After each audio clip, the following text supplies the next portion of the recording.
మొట్టమొదటి నుంచి చూడండి, బడుగు బలహీన వర్గాలు ఉన్నత స్థానంలో ఉండాలని ఒక విజన్ తోటి 95లో మీరు తీసుకుంటే పార్లమెంట్లోని పైన కూర్చోబెట్టడం, ఎర్రంనాయుడు గారిని తీసుకెళ్లి సెంట్రల్ మినిస్టర్ చేయడం, బాలయోగ్ గారిని తీసుకెళ్లి స్పీకర్గా చేయడం, ప్రతిభాభారతి గారిని తీసుకెళ్లి ఇక్కడ స్పీకర్గా చేయడం, అలాగే ప్రతి ఒక్కరిని ముందుకు తీసుకెళ్లారు. కానీ నువ్వు వైఎస్ఆర్సీపీ ప్రభుత్వంలో ఏం చేసావు? అచ్చెన్నాయుడు గారిని తీసుకెళ్ళి ఉదయమే 3:30-4 గంటలకు గోడ దూకేలాగా పోలీసులను ఉపయోగించుకొని ఆయన్ని హింసించి నరకం చూపెట్టి తీసుకెళ్ళి ఆయన్ని జైల్లో పడేసిన తర్వాత, ఆ టైంలో కోవిడ్ ఉన్నా కూడా నీకు జాల్ అనేది లేకుండా తీసుకెళ్ళి ప్రభుత్వ హాస్పిటల్లోని ఆయన చికిత్స పొందుతానని చెప్పినా కూడా కోర్టుకెళ్ళి లేదు తిన హింసకు గురవ్వాలి ఎందుకంటే తను బీసీగా పుట్టాడని నీకు ఆ నరకం చూపెట్టావా?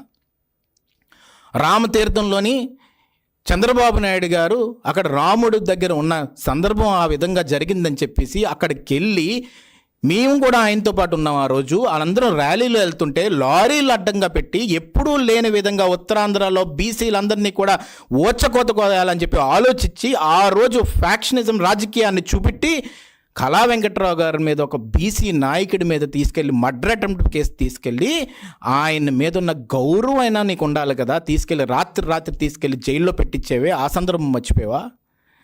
సబ్బమహరి గారు ఈరోజు లేరు.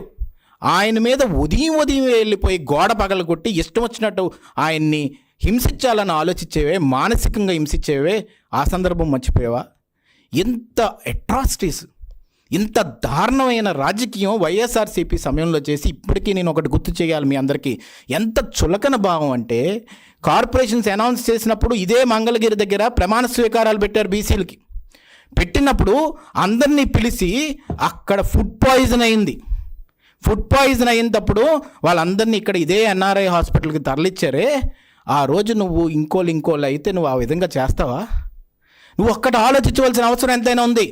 నువ్వు బీసీలు అంటే ఏ విధంగా ఆలోచించావంటే, వీళ్ళు ఎక్కడ చెప్పుకుంటారులే, ఎక్కడ గలమెత్తుతారులే, ఏముందిలే అని చెప్పి ప్రతి ఒక్క రాజ్యానికి సామంత రాజుల కింద ఒకటి సుబ్బారెడ్డి గారిని పెట్టి, ఒక దగ్గర విజయసాయిరెడ్డిని పెట్టి, ఒక దగ్గర మిథున్ రెడ్డిని పెట్టి నువ్వు బీసీలని వాళ్ళ దగ్గర కూర్చోబెట్టి ఓచకోత కోసం. ఇది ఎవరికి తెలీదు. కొన్ని వీడియోలు చూసినప్పుడు మాకు కన్నెంట నీరు వచ్చేది. ఏంటి బాధలు, ఏంటి పరిస్థితి, ఎవరికి చెప్పుకోవాలో అర్థమయ్యేది కాదు. ఈరోజు నేను ఒక మాట చెప్తున్నాను. చంద్రబాబు నాయుడు గారు కానీ, నారా లోకేష్ గారు కానీ, ఎవరైతే బీసీల మీద 26,000 సుమారుగా కేసులు, ఎఫ్ఐఆర్లు బుక్ అయిపోయి దాంట్లో 300 మందిని ఓచకొత్తుకొచ్చారు. చిన్న నెంబరా అండి ఇది? ఎవరికి తెలియని నెంబరు. మర్చిపోయారా జనం? మర్చిపోయారా? మన బడుగు బలహీన వర్గాలందరూ కూడా, ప్రతి ప్రాంతంలో ఉన్న ప్రతి బడుగు బలహీన వర్గాలకు నేను చెప్తున్నాను, ప్రతి ఒక్కళ్ళు కూడా వేదిక మీద గట్టిగా మాట్లాడే హక్కు ఈరోజు తెలుగుదేశం పార్టీ మనకిస్తుంది. నాయకులుగా మారే హక్కు ఇస్తుంది.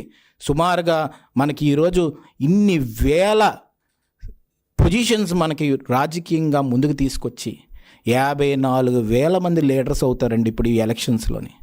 ఈరోజు వైఎస్ఆర్సీపీలో ఉన్న బడుగు బలహీన వర్గాలు కూడా నేను చెప్తున్నాను, మిమ్మల్ని బానిసల్లో వాడుకుంటున్నాడు.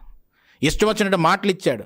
ఏకగ్రీవంగా అవుతే అంతిస్తాననే మార్కెట్లో పెట్టి మనల్ని అమ్మాడు. మీకు కూడా నిజంగా సత్తా ఉంటే మీ నాయకుడిని అడగాలి. మా దగ్గర ఏంటో తెలుసా? తెలుగుదేశం ప్రభుత్వంలో మా నాయకుడి దగ్గరికి వెళ్ళి బల్లగొద్ది నాకు ఇది కావాలి అని అడిగే స్వేచ్ఛ మాకుంది. అలాంటి బతుకు మేము బతుకుతున్నాం. ఏ బతుకైతే ఒకళ్ళు సామంత రాజుల కింద బతుకే కాదు. అందుకే ప్రతి ఒక్కరు ఆలోచించవలసిన అవసరం ఎంతైనా ఉందని చెప్పి ఈ సందర్భంగా చెప్పదలుచుకున్నాను.